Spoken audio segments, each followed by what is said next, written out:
ಸ್ನೇಹಿತರೆ ನಮಸ್ಕಾರ. ಸನಾತನ ಧರ್ಮ ಉವಾಚ ಯೂಟ್ಯೂಬ್ ಚಾನಲ್ಗೆ ಸುಸ್ವಾಗತ. ಈ ವಿಡಿಯೋದಲ್ಲಿ ಭಗವದ್ಗೀತೆ ಅಧ್ಯಾಯ 15 ಪುರುಷೋತ್ತಮ ಯೋಗದಲ್ಲಿ ಶ್ಲೋಕ 6ರ ಅನುವಾದ ಮತ್ತು ಭಾವಾರ್ಥದ ಬಗ್ಗೆ ತಿಳಿದುಕೊಳ್ಳೋಣ. ಶ್ಲೋಕ 6.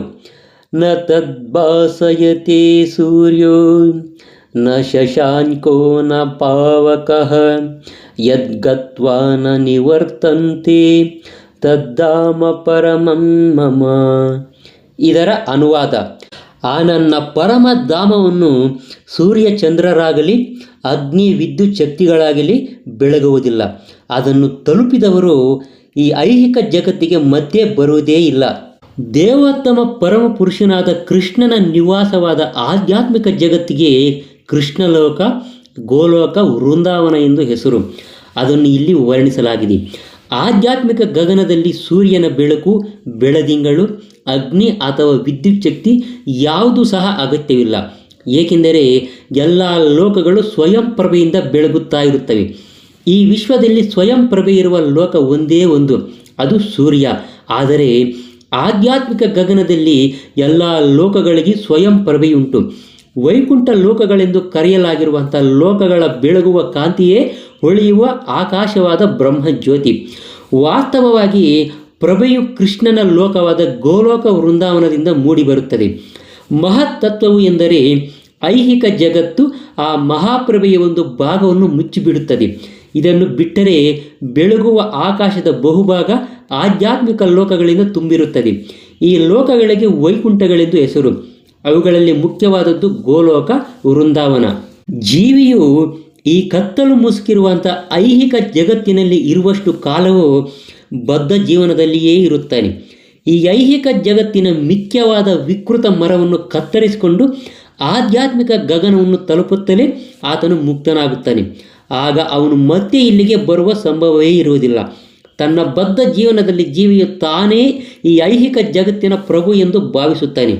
ಆದರೆ ಮುಕ್ತ ಸ್ಥಿತಿಯಲ್ಲಿ ಅವನು ಆಧ್ಯಾತ್ಮಿಕ ಲೋಕವನ್ನು ಪ್ರವೇಶಿಸಿ ಪರಮಪ್ರಭುವಿನ ಸಂಗಾತಿಯಾಗುತ್ತಾನೆ. ಆಗ ಅವನು ನಿತ್ಯ ಜ್ಞಾನಾನಂದ ಬದುಕನ್ನು ಸವಿಯುತ್ತಾನೆ. ಈ ವಿಷಯವು ಮನುಷ್ಯನನ್ನು ಆಕರ್ಷಿಸಬೇಕು. ಆತನು ಆ ನಿತ್ಯ ಜಗತ್ತಿಗೆ ಸಾಗಿ ಹೋಗಿ ವಾಸ್ತವಿಕತೆಯ ಈ ಮಿಥ್ಯಾ ಪ್ರತಿಬಿಂಬದಿಂದ ಬಿಡುಗಡೆಯನ್ನು ಹೊಂದಲು ಬಯಸಬೇಕು. ಈ ಜಗತ್ತಿನಲ್ಲಿ ಅತ್ಯಾಸಕ್ತಿ ಇರುವವನಿಗೆ ಆ ಮೋಹವನ್ನು ಕತ್ತರಿಸುವುದು ತುಂಬ ಕಷ್ಟಕರ.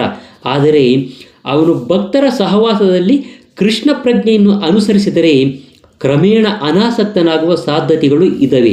ಅದಕ್ಕಾಗಿ ಅವನು ಕೃಷ್ಣ ಪ್ರಭೆಯಲ್ಲಿರುವವರ ಸಹವಾಸವನ್ನು ಮಾಡಬೇಕು. ಕೃಷ್ಣ ಪ್ರಜ್ಞೆಗೆ ಮುಡಿಪಾದ ಸಂಘವನ್ನು ಹುಡುಕಿಕೊಂಡು ಹೋಗಬೇಕು.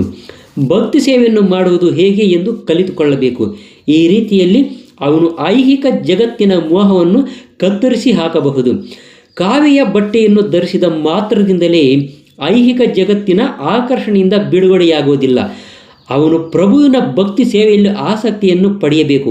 ಆದ್ದರಿಂದ 12ನೆಯ ಅಧ್ಯಾಯದಲ್ಲಿ ವರ್ಣಿಸಿರುವ ಭಕ್ತಿ ಸೇವೆಯೊಂದೇ ನಿಜವಾದ ವೃಕ್ಷದ ಮಿಥ್ಯಾ ಪ್ರತಿಬಿಂಬದಿಂದ ಬಿಡುಗಡೆ ಹೊಂದುವ ಮಾರ್ಗ. ಇದನ್ನು ಮನುಷ್ಯನು ಗಂಭೀರವಾಗಿ ತೆಗೆದುಕೊಳ್ಳಬೇಕು. ಎಲ್ಲ ಬಗೆಯ ಪ್ರಕ್ರಿಯೆಗಳು ಐಹಿಕ ಪ್ರಕೃತಿಯಿಂದ ಕಲ್ಮಶವಾಗುವುದನ್ನು 14ನೆಯ ಅಧ್ಯಾಯದಲ್ಲಿ ವರ್ಣಿಸಲಾಗಿದೆ. ಭಕ್ತಿ ಸೇವೆಯೊಂದೇ ಪರಿಶುದ್ಧವಾಗಿ ಆಧ್ಯಾತ್ಮಿಕವಾದದ್ದು ಎಂದು ವರ್ಣಿಸಲಾಗಿದೆ. ಈ ಶ್ಲೋಕದಲ್ಲಿ ಪರಮಂ ಮಮ ಎನ್ನುವ ಮಾತುಗಳು ಮುಖ್ಯವಾದವು. ವಾಸ್ತವವಾಗಿ ಮೂಲೆಯೂ ಪ್ರಭುವಿನ ಸ್ವತ್ತಾಗಿದೆ. ಆದರೆ ಆಧ್ಯಾತ್ಮಿಕ ಜಗತ್ತು ಪರಮಂ 6 ಸಿರಿಗಳಿಂದ ತುಂಬಿರುತ್ತದೆ. ಆಧ್ಯಾತ್ಮಿಕ ಜಗತ್ತಿನಲ್ಲಿ ಸೂರ್ಯನ ಬೆಳಕು, ಚಂದ್ರನ ಬೆಳಕು ಅಥವಾ ನಕ್ಷತ್ರಗಳು ಅಗತ್ಯವಿಲ್ಲ ಎನ್ನುವುದನ್ನು ಕಠ ಉಪನಿಷತ್ತಿನಲ್ಲಿ ದೃಢಪಡಿಸುತ್ತದೆ. ನ ತತ್ರ ಸೂರ್ಯೋ ಭಾತಿನ ಚಂದ್ರ ತಾರಕಂ. ಇಡೀ ಆಧ್ಯಾತ್ಮಿಕ ಜಗತ್ತನ್ನು ಪರಮಪ್ರಭುವಿನ ಅಂತರಂಗ ಶಕ್ತಿಯು ಬೆಳಗುತ್ತದೆ. ಶರಣಾಗತಿಯಿಂದ ಮಾತ್ರ ಆ ಪರಮಧಾಮವನ್ನು ಪಡೆಯಲು ಸಾಧ್ಯವಾಗುತ್ತೆ. ಬೇರ್ಯಾವ ರೀತಿಯಿಂದಲೂ ಕೂಡ ಸಾಧ್ಯವಾಗುವುದಿಲ್ಲ. ಸ್ನೇಹಿತರೆ, ಇದೇ ಥರ ಇನ್ನಷ್ಟು ಆಸಕ್ತಿಕರವಾದ ವಿಷಯಗಳನ್ನು ನೀವೇನಾದರೂ ತಿಳ್ಕೋಬೇಕು ಅಂದರೆ ದಯವಿಟ್ಟು ನಮ್ಮ ಸನಾತನ ಧರ್ಮ ಉವಾಚ ಅನ್ನೋ ಯೂಟ್ಯೂಬ್ ಚಾನಲನ್ನು ಸಬ್ಸ್ಕ್ರೈಬ್ ಮಾಡ್ಕೊಳ್ಳೋದನ್ನು ಮಾತ್ರ ಮರಿಬೇಡಿ. ನಮಸ್ಕಾರ.